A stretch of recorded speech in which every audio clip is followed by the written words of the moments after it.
이 시대를 정리하는 그런 단어가 있습니다. 이게 뭐냐면 영적으로 황폐한 시대이다 라고 이렇게 부릅니다. 영적으로 황폐하다고 부르는 이유는 역사로 봤을 때 영적인 황폐한 시대가 되어지면 나타나는 특징이 두 가지가 있기 때문에 그렇습니다. 하나는 뭐냐면 분노가 창대하고 미움이 커집니다.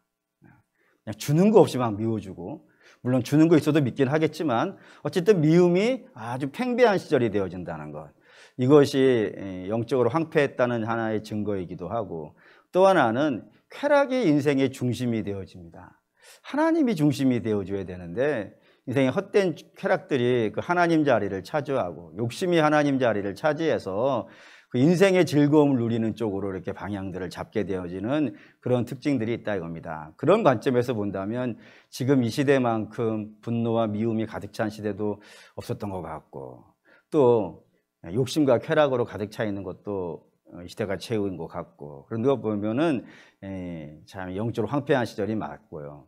근데 그 영적으로 황폐함이 특별히 젊은 세대로 갈수록 더 심각하다는 건 뭐 여러분과 제가 익히 공감하고 있는 내용들입니다. 그렇기 때문에 하나님을 사랑하고 또 주님의 교회를 사랑하는 주의 귀한 자녀들 같은 경우에는 마음의 소원을 이 영적인 회복에 가질 수밖에 없습니다. 하나님 마음이 아프실 테니까, 이런 모습을 보면서 하나님의 마음 아파하실 테니까 성도들의 소망은 이 시대가 속히 영적으로 좀 회복이 되어져서 하나님과의 관계가 잘 회복되어지고 쓸데없는 분노들이 그치면서 평안의 세계를 꿈꾸는 그런 것들로 가는 것이 당연히 가져야 되는 소망이 되어진다 이겁니다. 근데 그런 관점에서 에스라서가 중요한 거예요. 에스라서의 주제는 회복과 부흥이니까 우리가 오늘 이 시대의 관점을 가지고 있는 그런 내용들이 여기에 들어있다 이겁니다. 특별히 오늘 저와 여러분이 읽은 본문은 예루살렘을 재건하기 위해서 출발하고 있는 그 이스라엘의 모습을 설명하고 있거든요. 이 본문 안에 한 4가지 정도가 이 예루살렘의 부흥을 바라고 예루살렘의 재건을 바라는 사람들이 가져야 되는 4가지 정도의 특징이 오늘 저와 여러분에게 읽은 본문에 있습니다. 그렇기 때문에 오늘 회복을 원하시고 또 부흥을 원하시는 이 시대의 모든 주의 자녀들의 마음에 이 4가지가 좀 있으면 좋겠다라고 하는 마음에서 오늘 이 말씀을 좀 전하겠습니다. 첫 번째는, 이게 제일 중요한 마음인데, 첫 번째는 은혜의 정신이 좀 회복되어질 필요가 있다는 겁니다. 이 얘기 좀 해보시죠. 처음 바벨론에 이스라엘이 노예로 끌려왔을 때 저들은 자신들이 여기에 끌려온 것은 자기들 때문이라는 걸 알았어요. 예언자들이 계속해서 이스라엘의 범죄함이 하나님의 심판으로 나타났고 하나님의 심판으로 인하여 너희가 여기에 끌려왔다는 것을 무시로 이야기했기 때문에 저들도 이곳에 온 것이 자신들의 죄 때문이라는 사실을 알게 되어졌고, 알았으니까 이제 회개해야겠죠. 그래서 부지런히 회개를 했습니다. 그리고 회개를 하는 것과 더불어서 이제 하나님 말씀을 좀 제대로 해야지라는 생각이 있어서 회당도 지었어요. 회당은 율법 학교거든요. 율법 학교 짓고 어린 세대에서부터 어른 세대까지 그 율법을 그냥 부지런히 공부를 하고, 그리고 하나님의 말씀도 필사를 하고 믿음으로 강구하면서 하루하루 보냈습니다. 그러면서 소망은 하나님께서 예레미야에게 약속하셨듯이 70년의 복역 기간이 끝나게 되어지면 우리가 돌아갈 수 있겠다라고 하는 기대와 소망을 갖고 시간을 보내고 있었다 이겁니다. 그런데 문제는 사람이 참 그래요. 이건 우리나라만 그런 게 아니고 아마 온 세계 사람들이 다 그런 것 같아요. 뭐냐면 거룩한 결심을 합니다. 거룩한 소망을 갖습니다. 근데 그것이 오래 가면 얼마나 할렐루야 하겠어요. 가다가 무너지는 거예요. 그래서 작심삼일이라고 하는 뭐 어마어마한 성경 다음쯤 들어갈 수 있는 그런 복음 같은 이야기가 있단 말이에요. 사람이 작심삼일이라고 오래 못 가는 겁니다. 그러니까 이스라엘도 그랬던 것 같아요. 시간이 지나면서 예루살렘에 돌아가야지, 그런 소망이 처음에는 있었는데 시간이 지나면서 예루살렘에 돌아가야지라는 소망들이요 점점 약해지기 시작하는 거예요. 그리고 예루살렘에 돌아가야지라는 소망은 약해지는 대신에 뭐는 점점점 커지겠어요. 바벨론에 살아야지, 어떻게 해서든지 여기에서 살아야지 하는 생각들이 커져가기 시작했다 이겁니다. 그러면서 세대를 지나가면서 예루살렘에 돌아가야겠다는 생각이 거의 모든 백성들의 기억 속에서 사라지고 오늘 어떻게 살까? 오늘 어떻게 먹을까? 또 오늘 무엇을 할까? 이런 것에 대해서 온 마음이 뺏기기 시작하고 있고 그게 막 진행되어져서 엄청나게 퍼져가고 있었던 그때에 느닷없이 갑자기 이스라엘이 전혀 생각했지 못한 방법과 방향으로 이들이 해방이 되어져 버린 거예요. 이들이 생각하지 못했던 방법이라는 것은 이방이 자기들을 해방시켜 준 거란 말이에요. 이방의 왕이 이들을 해방시켜 줬고 그리고 바벨론을 절대로 안 무너질 것 같은 바벨론을 이 이방의 왕이 무너뜨려 줬고 그리고 저 이방의 왕이 우리로 하여금 예루살렘에 돌아가라고도 하고 그리고 돌아가서 뭣도 하라고요. 성전을 지으라고도 하고 성전 짓는데 그냥 지으라고 하는 것도 아니고 자기들이 가지고 있는 걸 내어주겠다고도 하는 누가 상상이나 해봤겠어요. 이런 일이 벌어질 거라고는.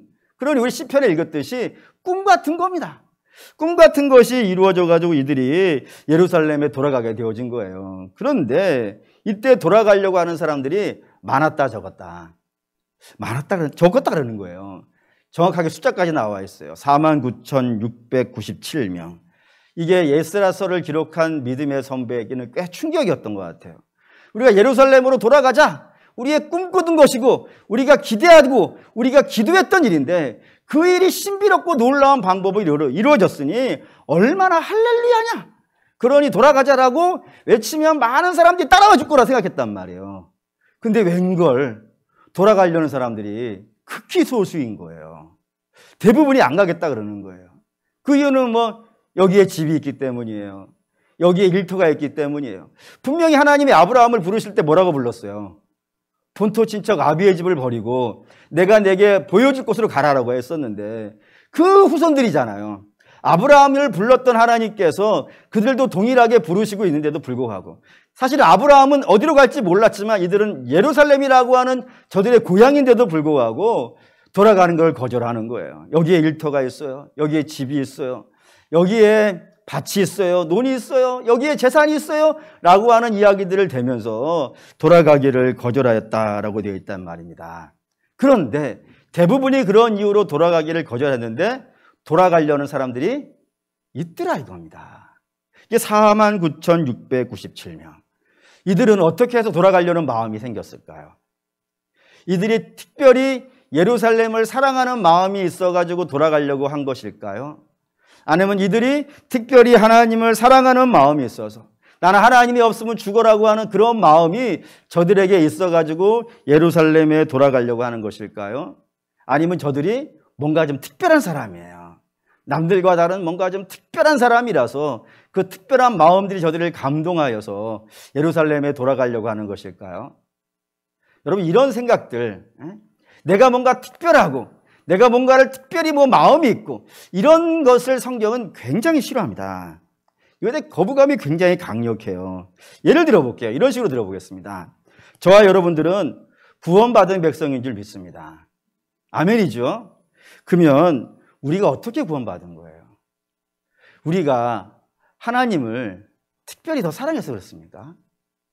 사실은 우리 민족은 하나님을 사랑할 수가 없어요. 왜죠? 하나님이 계신 걸 알아야 사랑하지 않겠어요. 우리가 알고 있는 신은 뭐였냐면 조상신이었단 말입니다. 그래서 제상 차려놓고 거기다 절하는 거 대대손손 해온 일이란 말이에요.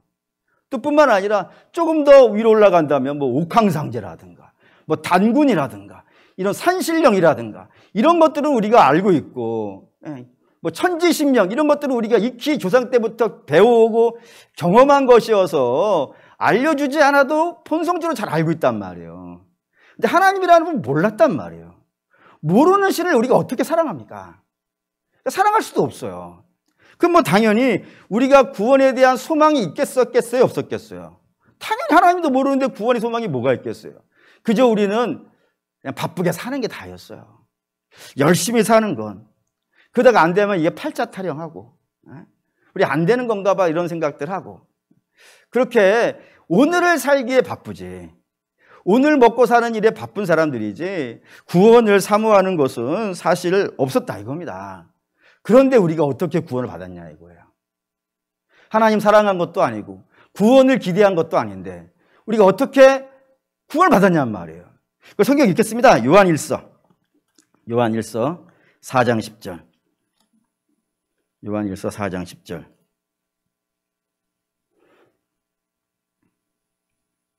신약성경 391페이지. 요한일서 4장 10절 읽겠습니다. 사랑은 여기 있으니 우리가 하나님을 사랑한 것이 아니요 하나님이 우리를 사랑하사 우리 죄를 속하시기 위하여 화목제물로 그 아들을 보내셨습니다. 이게 우리의 구원의 근거예요. 우리 하나님 사랑하지 않았다 이거예요. 우리는 하나님을 사랑하지 않았지만 누가 우리를 사랑하였다고요? 하나님이 우리를 사랑하셨다고요. 그러니까 우리는 자격이 있어서 구원받은 사람이 아니라 하나님이 우리를 사랑하셔서 구원받은 사람이에요. 예, 그러니까 하나님의 사랑이 우리를 역사한 거란 말입니다. 우리는 뭐 구원을 받아야 되겠다는 소망감도 없고 마음 먹은 것도 없지만 하나님께서 우리를 구원하시겠다는 마음을 하나님이 가지신 거예요. 하나님이 가지시고 계획을 세우시고 때를 따라서 육신을 입고 이 땅에 오시고 우리를 위해 십자가에 죽으시고 3일 만에 부활하시고 하늘에 오르시고 성령을 보내주시는 모든 하나님의 역사로 말미암아서 저와 여러분들이 구원을 받았다 이겁니다. 그렇기 때문에 누구의 열심이에요? 하나님의 열심이에요. 하나님의 열심으로 구원받았다. 이걸 한 단어로 뭐라 그래요? 우리 마지막 찬양 불렀지 않습니까? 그게 뭐예요? 은혜. 은혜로 구원받았다 이거예요. 그게 지금 오늘 이스라엘도 마찬가지라 이겁니다. 이들은 바벨론에 살면서 하나님 잊어버렸어요. 저들의 관심은 하나님이 아니고 더 이상 예루살렘이 아니에요. 아니 여기 있는 특별한 10%라 하더라도 이 10% 되는 사람들만 특별히 뭐 예루살렘 관심 가진 게 아니라 다 관심이 없었다 이거예요. 다 관심이 없었는데 이들이 어떻게 예루살렘에 돌아가게 되어지냐면 하나님께서 저들의 마음에 역사하셨다 이겁니다. 사실은 이 사람들 돌아가고 싶은 마음 뭐 1도 없었던 것 같아요. 왜냐하면은 우리 이런 식으로 설명도 해요. 예루살렘에 가면 빵이 있겠어요? 떡이 있겠어요?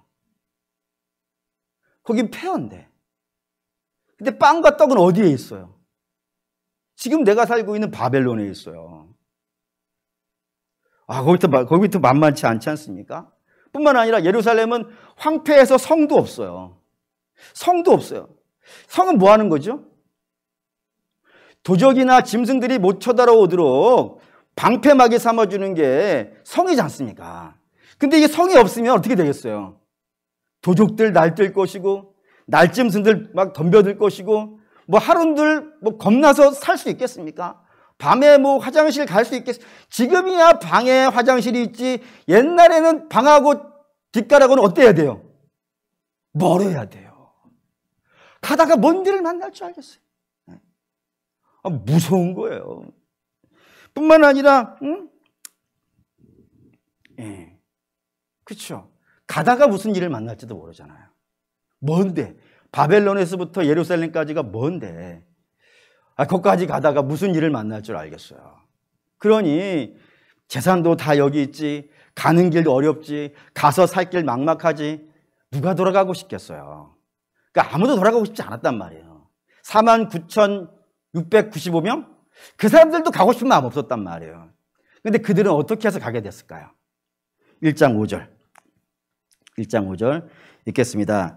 이에 유다와 베냐민 족장들과 제사장들과 레위 사람들과 그 마음이 하나님께 감동을 받고 올라가서 예루살렘 여호와의 성전을 건축하고자 하는 자가 다 일어나니, 여호와의 성전을 건축하려는 자들이 누구냐면 유다와 베냐민 지파와 그리고 제사장이라 그랬는데, 저들이 어떻게 해서 예루살렘을 건축해야겠다는 마음을 먹게 됐다고요? 하나님이 감동을 주셨다 이거예요. 그러니까 하나님이 감동을 안 주셨으면요, 저들도 마찬가지예요. 저들도 돌아가고 싶은 마음 1도 없어요. 근데 저들의 마음에 하나님이 감동을 주신 거예요. 감동을 주니까 어떤 일이 벌어지냐면, 가는 길이 멀어도 좋아. 가서 힘든 일이 있어도 괜찮아. 맨 땅에 헤딩해도 괜찮아.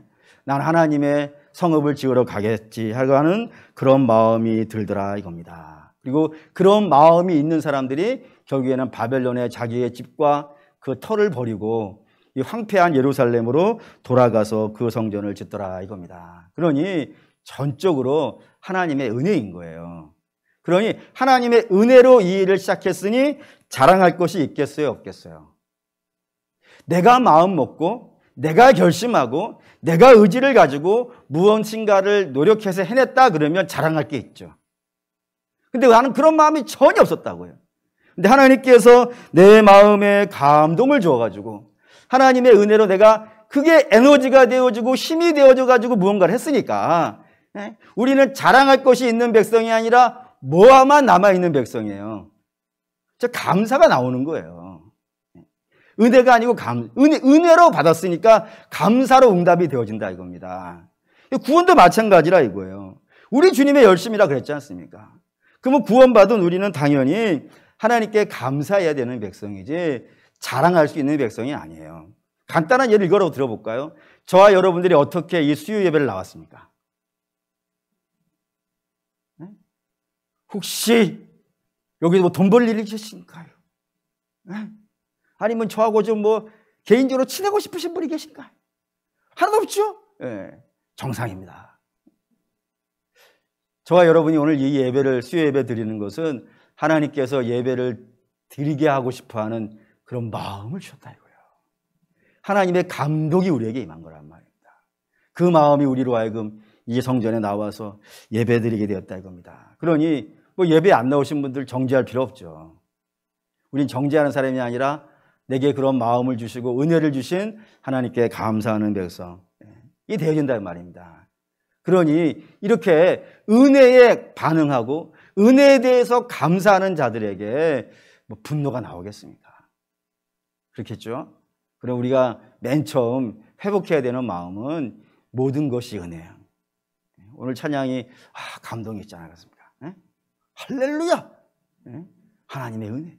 모든 것이 하나님의 은혜고 나는 감사하지 자랑이 아니고 속상하는 일이 있더라도 감사로 반응하고 이런 것들이 저와 여러분들에게 먼저 나타나시기를 주의 이름으로 축원합니다. 두 번째 가져야 되는 마음이 있어요. 그게 뭐냐면 부르심에 대한 순종인데 이 부르심 볼까요? 다시 한번 5절 읽을게요. 5절을 중요하니까 읽겠습니다. 이에 유다와 베냐민 족장들과 제사장들과 레위 사람들과 그 마음이 하나님께 감동을 받고 올라가서 예루살렘에 여호와의 성전을 건축하고자 하는 자가 다 일어나니, 우리가 주목하는 단어가 뭐냐면 마음에 감동을 주사라고 하는 단어인데, 우선 여기 감동을 주사라고 하는 그 표현이 히브리어로 헤이르라고 부르는 단어예요. 근데 이 헤이르라고 불리는 단어가 원래의 단어는 뭐였냐면 우르라고 하는 단어였어요. 근데 그 우르라는 단어의 뜻은 당연히 무엇이냐면은 내가 뭔가를 깨달았다 이겁니다. 내가. 주어가 내가 무언가를 스스로 돌을 닦아가지고 깨달았다. 이렇게 쓸 때 우르라고 하는 단어를 쓴다 이거예요. 그럼 이게 헤이르라고 바뀌면은 어떻게 되냐면 이게 좀 어려운 말인데 사역형이라고 불려요. 누가 시키는 거야. 그러니까 마음을 내가 돌을 깨치는 게 아니라 돌을 깨치게 만들어 주신 거야. 나는 깨달을 마음이 1도 없어. 그런데 갑자기 누군가에 의해서 마음이 확 뒤집어지고 뭔가를 알게 되어지고 뭔가를 보여지게 되어지고 최소한 한 번은 화면이 나오면 할렐루야일 텐데 어쨌든 그렇다 이거예요. 누군가가 누구겠어요? 하나님이죠. 하나님이 그의 마음을 깨닫게 하시고 알게 하시고 부르시고 뭐 이런 작업들이 어디에서 일어났다고요?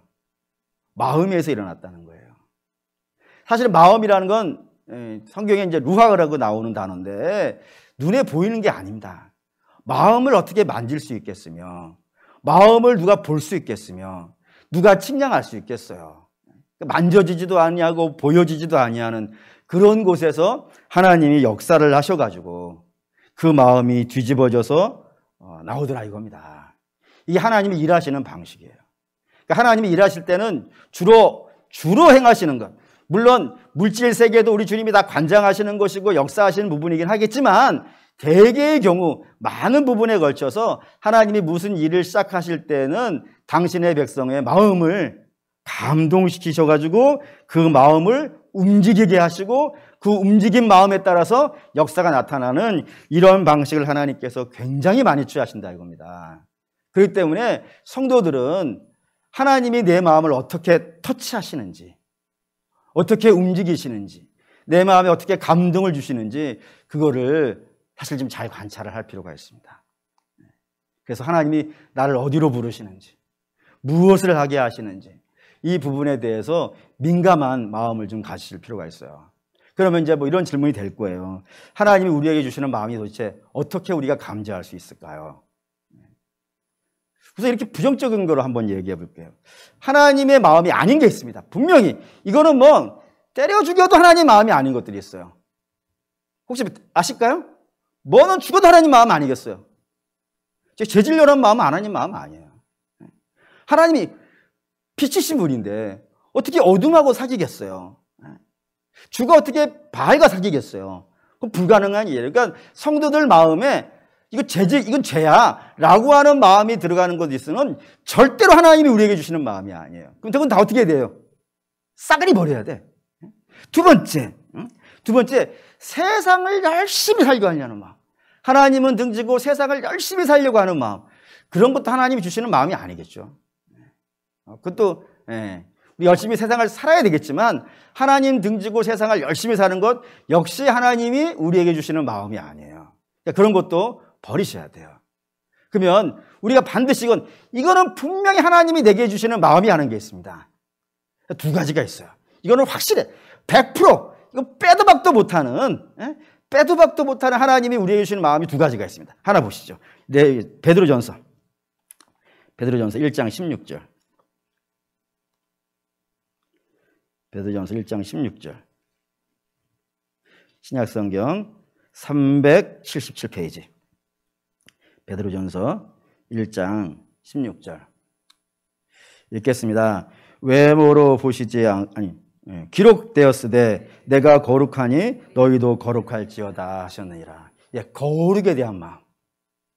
거룩해야 돼. 여러분, 하나님의 백성들의 마음에 수시로 일어나는 것 중에 하나가 뭐냐면은 거룩에 대한 반응이에요. 거룩을 해야 돼. 해야 되는 게 마땅한데 예를 들은 거니까요. 오해하는 마시고 이거 설명을 하기 위해서 말씀을 드리는 거예요. 내가 지금 그걸 못해. 그런데도 불구하고 거룩에 대한 사모함이요 넘쳐요. 그래서 막 괴로워. 나 이거 이쪽으로 가야 되는데 이거 내가 거룩해져야 되는데 근데 거기에 내가 양이 못 미쳐. 세상 사람들은 이거에 반응하지 않아요. 세상 사람들은 거룩에 대해서 반응하지 않아요. 저들이 유일하게 반응하는 건 뭐겠어요? 자기 이익이에요. 자기 만족이에요. 자기 즐거움이에요.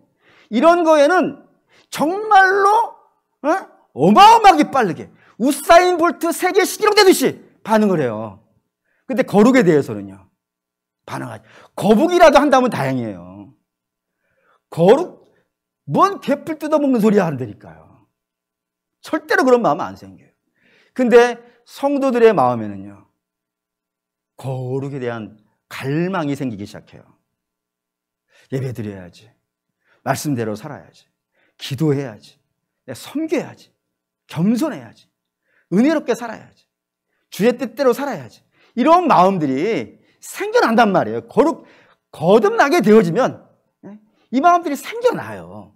내가 만들어내려고 하는 것이 아니고 자연스럽게 내 안에 생겨나가지고 주님의 명령이란 말이에요. 내가 거룩하니까 너희도 거룩하라. 그러면 여러분 뭐라 해요? 내가 거룩하니 너희도 거룩하라. 왜 이렇게 아멘 나오지 않습니까? 제가 시작해가지고 내가 거룩하니 너희도 거룩하라고 하면 너나 열심히 해라. 그러겠지. 근데 제가 여러분에게 내가 거룩하니 너희도 거룩하라 하면요. 그 반응이 나오는 거예요. 그러니까 반드시 그래요. 그러니까 여러분 마음 안에 내가 거룩해야 돼. 나 주님 따라가야 돼. 그게 부르심이에요. 그게 부르심. 뭐 어떤 걸 부르심. 목사 되는 것만이 부르심이 아니란 말이에요. 주께서 너 거룩해야 돼. 라고 하고 부르시면은 아멘 하면서 여러분 맡은 자리에서 주의 자녀답게 사시는 거예요. 거룩하게. 그 부르심에 반응하시길 바라요. 두 번째, 마태복음 6장 33절. 100% 하나님의 부르심이에요. 마태복음 6장 33절.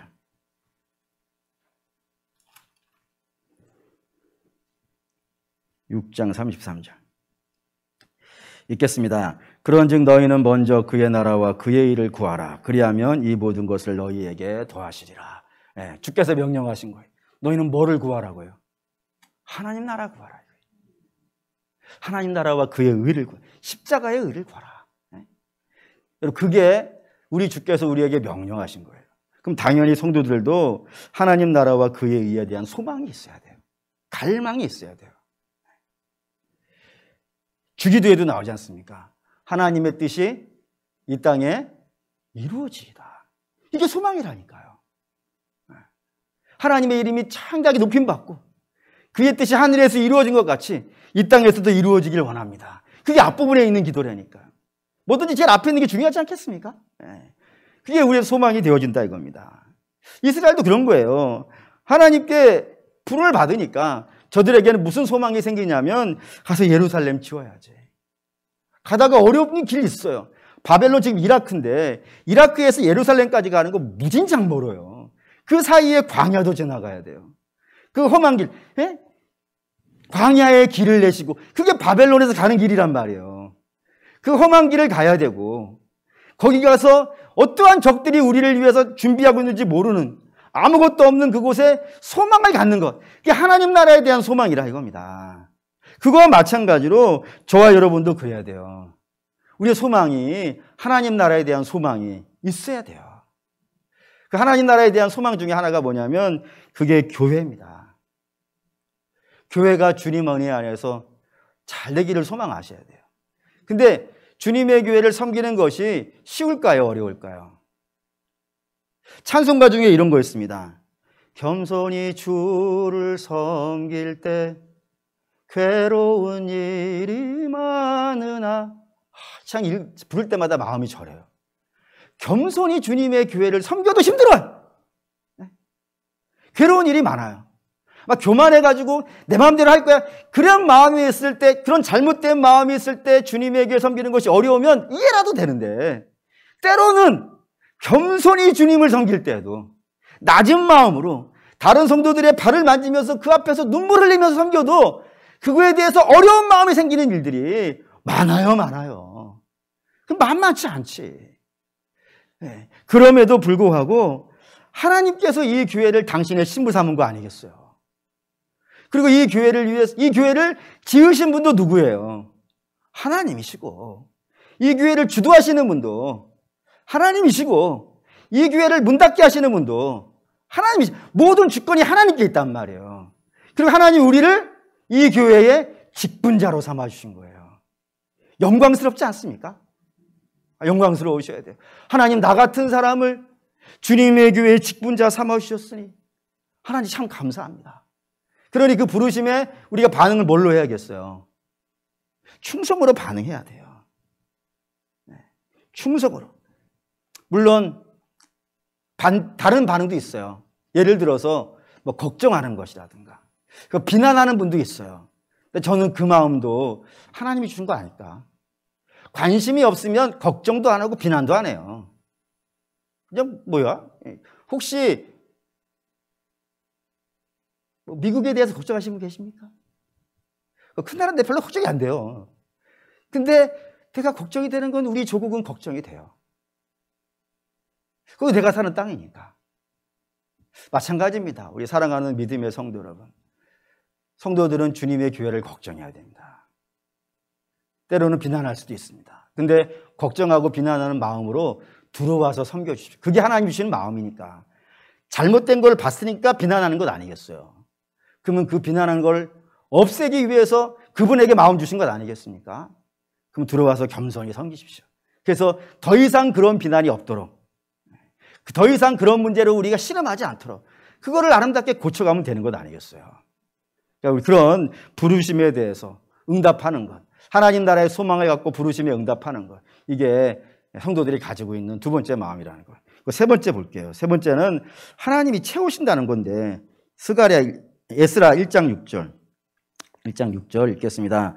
그 사면 사람들이 온 그릇과 금물품과 짐승과 보물로 돕고 그 외의 예물들을 기쁘게 드렸더라. 하나님 나라를 사모하여서 예루살렘 재건을 위해 떠나는 백성들에게 각지에서 재물들이, 보물들이 들어오고 있는 모습을 성경에 기록해 놨습니다. 사랑하는 우리 믿음의 성도 여러분, 하나님은 우리에게 사명이라는 걸 주십니다. 근데 그 사명을 주실 때 명령만 하시는 분이 아닙니다. 명령만 주시는 것이 아니라 그 사명을 감당할 수 있는 능력도요, 주시는 거예요. 당연하지 않겠습니까? 여러분, 우리가 능력이 없다는 사실을 아시죠? 그래서 교회에서 여러분들에게, 여러분들이 아니고 어떤 분들에게 좀 하시죠? 그러면 능력이 없어서요. 그거를 본인만 알 것 같습니까? 아니, 능력이 없어서요. 그걸 본인만 알겠냐고요. 저도 알아요. 우리 부교육자들 모르겠습니까? 아니, 여러분도 모르십니까? 다 알아요. 능력이 없는 건 다 알아요. 근데 능력이 없는 사람에게 주께서 사명을 주시는 거예요. 그러면 사명만 달랑 줘놓고 알아서 해, 그러면 너무 잔인하지 않습니까? 분명히 주께서 사명을 주실 때는 그 사명을 감당할 수 있는 능력을 주시겠어요? 안 주시겠어요? 아멘입니까? 보시죠. 누가복음 12장. 이 장면 볼 때마다 가슴이 뛰어요. 제가 기도할 때 이 말씀 붙잡고 기도하는데 12장 11절 12절 주께서 제자들에게 말씀을 하시는 장면이에요. 11절 12절 읽겠습니다. 사람이 너희를 회당이나 위정자나 권세자 앞에 끌고 가거든 어떻게 무엇으로 대답하여 무엇으로 말할까 염려하지 말라. 마땅히 할 말을 성령이 곧 그때 너희에게 가르치시라 하시니라. 이 말씀 중요한데 아직 제자들은 사실 걱정이 없어요. 왜냐하면은 이들은 앞에 누가 있으니까 예수님이 있어요. 눈에 보이고 손에 만져지는 그 예수님이 계세요. 그래서 바리새인들 때문에 그런 건데 바리새인들 공격을 할 때 누구에게 공격을 해요? 제자들이 문제가 있어도 누구에게 와요? 예수님께 와요. 그래서 예수님에게 막 집중 투하를 날려요. 제자들은 별로 관심 두지 않아요. 그래서 실수는 제자들이 하는데 혼나는 거는 자기들이 별로 안 혼나고 예수님이 막 공격을 받아요. 근데 예수님이 그걸 기가 막히게 되쳐가지고 오히려 공격한 자들이 자빠지는 그런 일이 발생이 되어진단 말입니다. 이게 아직은 돼요. 아직은 돼요. 근데 어느 때가 되어지면 예수님은 십자가에 죽으실 거예요. 그리고 하늘에 올라가실 거예요. 물론 그 뒤로도 예수님이 제자들과 함께 있으실 거예요. 하지만 저 바리새인이라 불리는 사람들, 대적자라고 불리는 사람들은 예수님이 보이겠어요? 안 보이겠어요? 안 보여요. 그 때문에 누구를 공격하겠어요? 그때부터는 제자들을 공격해요.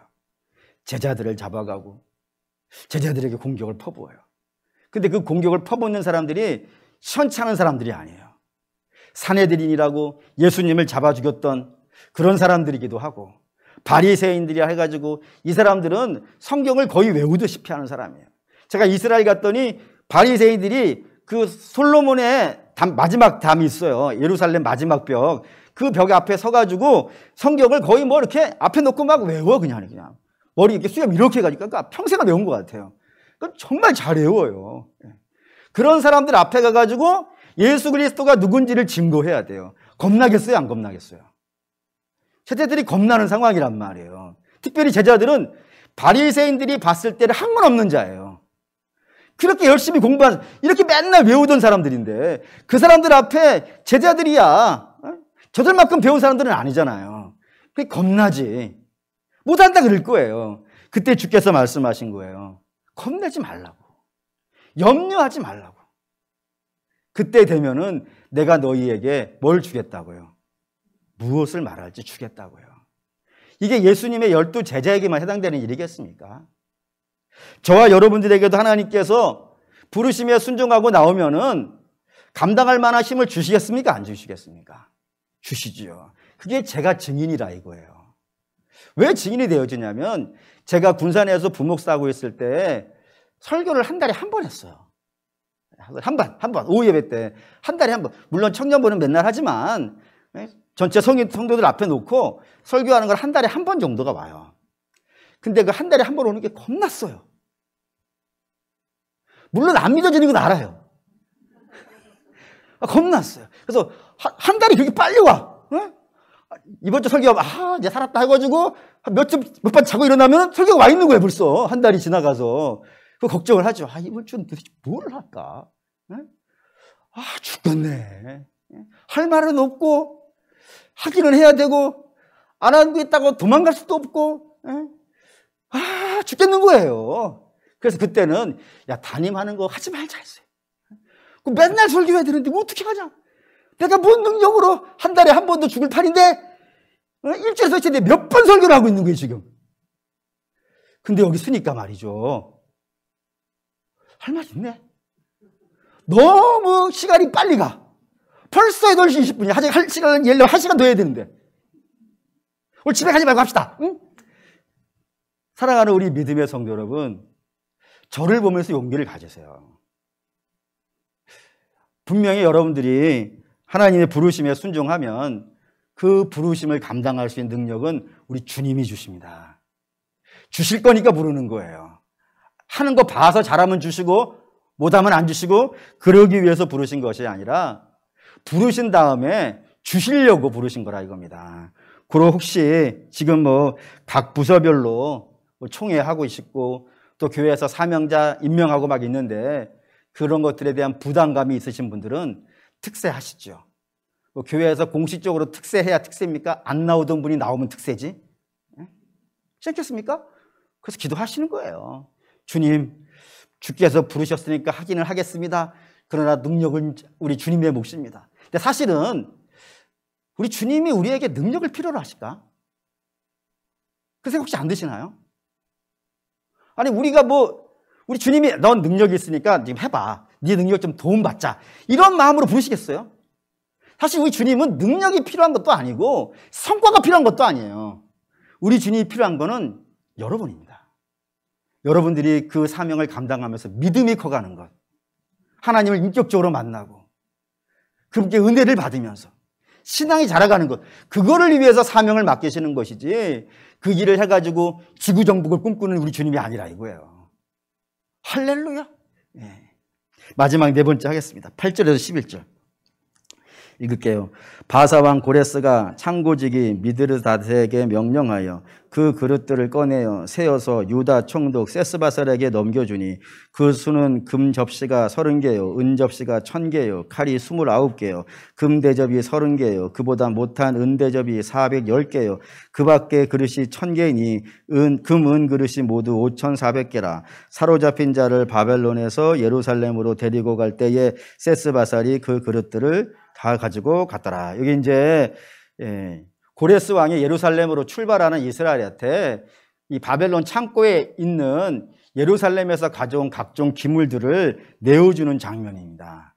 성전에 있었던 것들을 바벨론에 가져왔었는데 그 바벨론에 있던 그 성전의 기물들을 돌려주고 있는 장면이에요.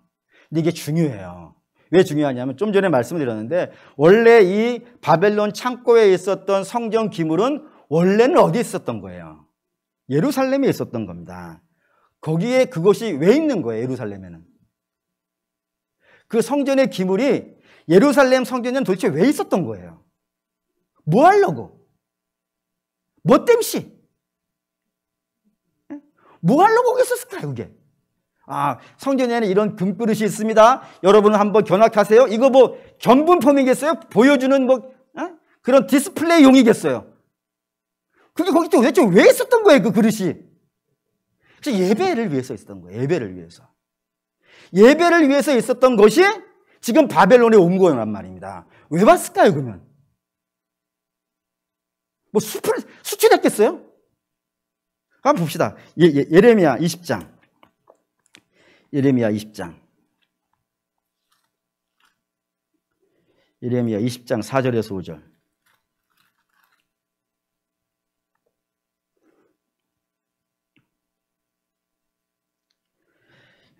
예레미야 20장 구약성경 1081페이지 20장 4절 5절 읽겠습니다. 여호와께서 이와 같이 말씀하시되 보라 내가 너로 너와 내 모든 친구들에게 두려움이 되게 하리니 그들이 그들의 원수들의 칼에 엎드려질 것이요 내 눈은 그것을 볼 것이며 내가 온 유다를 바벨론의 왕의 손에 넘기리니 그가 그들을 사로잡아 바벨론으로 옮겨 칼로 죽이리라. 내가 또 이 성읍의 모든 부와 그 모든 소득과 그 모든 귀중품과 유다 왕들의 모든 보물을 그 원수의 손에 넘기리니 그들이 그것을 탈취하여 바벨론으로 가져가리라. 예루살렘에 있었던 그 성전의 기물들이 바벨론에 갔는데 어떻게 해서 간 거예요? 하나님이 넘겨주셨다 이거예요. 수출한 게 아니고 도둑질해 간 것도 아니고 하나님께서 저들에게 넘겨주셨다고요. 그러니 성전에서 예배를 위해서 거기에 있었던 기물을 하나님이 넘겨줘 버리셨으니까 성전에서 뭐를 못하겠어요 이제? 예배를 못하겠죠. 예배를 못하는 일이 발생이 되었어요. 그럼 예배를 못하는 성전에 하나님이 계셔야 될 이유가 있어요 없어요? 없죠. 하나님 떠나신 거예요. 그러니까 하나님도 안 계시는 성읍이 필요해요 안 필요해요? 필요 없이 무너지는 거예요. 그러니까 어디서부터 무너지기 시작한 거예요? 그러니까 결국에는 예배가 없어지고 하나님이 안 계시고 그리고 그 결과 이스라엘이 멸망했다 이겁니다. 근데 지금 반대 상황이 되는 거예요. 성전에 기물이 가는 거예요 지금. 그럼 이제 뭐가 시작할 수 있겠어요? 예배가 시작할 수 있어요. 그러면 우리 하나님 임하시겠어요? 안 임하시겠어요? 임하시는 거예요. 그럼 회복 있겠어요? 없겠어요? 있는 거예요. 그러면 멸망도 뭐에서부터 시작됐다고요? 예배가 사라지면서부터 시작했다고요. 그럼 회복은 뭐로부터 시작되는 거예요? 예배부터 시작되는 거예요. 이게 항상 순서예요. 그러니 사랑하는 우리 믿음의 성도 여러분, 우리가 믿음이 회복되어지길 원한다면은 뭐부터 시작하는 거예요? 예배부터 시작하는 거예요. 예배라고 하는 것은 그저 단순히 예배 시간 늘리는 정도의 개념이 아닙니다. 예배를 드린다는 것은 이제 내 삶의 주인이 누구라고요? 하나님이라고 고백하는 것이고 다른 것들은 내가 없어도 뭐는 있어야 한다고요? 하나님만은 계셔야 돼요. 그래서 내 마음을 어디 쪽으로 주장시켜야 되는 거예요? 하나님께로 주장시켜야 돼요. 그래서 매사에 하나님 중심으로 살아가는 것. 그런 마음이 되어졌을 때 예배가요 신령과 진정으로 돼요. 그런 마음 없이 그런 생각의 정리 없이 예배에 앉아있는 것이 예배 드리는 것인가? 그거는 좀 곤란해요. 항상 신앙이라는 것은 철저히 예수 중심이어야 돼요. 다른 것들이 거기에 끼면은 예배가 되지를 않아요. 중요한 말씀 하나 좀 볼까요? 마태복음 7장 24절. 마태복음 7장 24절.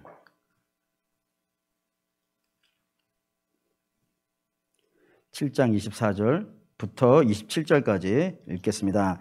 그러므로 누구든지 나의 이 말을 듣고 행하는 자는 그 집을 반석 위에 지은 지혜로운 사람 같으리니 비가 내리고 창수가 나고 바람이 불어 그 집에 부딪히되 무너지지 아니하나니 이는 주추를 반석 위에 놓은 까닭이요 나의 이 말을 듣고 행하지 아니하는 자는 그 집을 모래 위에 지은 어리석은 사람 같으니 비가 내리고 창수가 나고 바람이 불어 그 집이 부딪힘에 무너짐이 심하리라 했습니다. 이 말씀 여러분 잘 이해하셔야 돼요.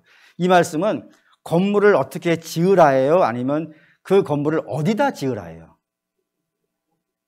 건물을 어떻게, 어떤 모양과 어떤 층과 어떤 내용으로 만들라는 거예요? 아니면은 그런 건물을 어디다 지으라는 거예요? 건물의 문제예요? 주추의 문제예요? 주추의 문제예요. 다시 말하면, 물론 집 잘 지어야죠. 이왕이면은 뭐 대궐 같은 믿음의 집을 지으면 좋겠어요. 근데 그 대궐 같은 믿음의 집을 모래 위에 지으면요 무너진다 이거예요. 근데 볼품없는 집이라 하더라도 반석 위에 지은 자는요 무너지지 않는다 이거예요. 그러니까 반석의 문제예요 지금. 물론 우리의 믿음의 집이 초가집 같으면 안 됩니다. 하지만 중요한 거는 어떤 걸 짓느냐가 아니라 어디에 짓느냐예요. 그러니까 여러분 우리의 신앙을 오직 예수 위에만 쌓아야 돼요. 예수 위에만. 사람에게다 쌓으면 안 된다니까요. 근데 누구랑 친해서 처음에 신앙생활 할 때는 그럴 수 있어요. 사람 때문에 할 수 있고 사람이 끌려나갈 수 있고 사람 때문에 상처받을 수 있고 그럴 수 있어요. 근데 신앙이 깊어졌다는 것은 더 이상 사람은 내 신앙의 중심이 아니에요. 사람은 뭐 대놓고 얘기하죠. 사람은 오늘 친했다가 내일 소원해질 수 있어요. 반대일 수 있어. 오늘 소원하는데 내일 친해질 수 있어요. 그러니까 늘 왔다 갔다 해요. 거기에다가 우리의 신앙을 올려놓으면은 왔다 갔다 해요. 뭐 올라갔다 내려갔다 막 그런단 말이에요. 근데 우리 주님은 어떤 분이에요? 반석 같은 분이지 않습니까? 변하지 않는 분이고 우리를 향한 일심만 있으신 분이잖아요. 그리고 우리를 구원하시는 마음만 있으신 분이잖아요. 그분에게 우리의 신앙을 초점을 둬야 되는 거예요.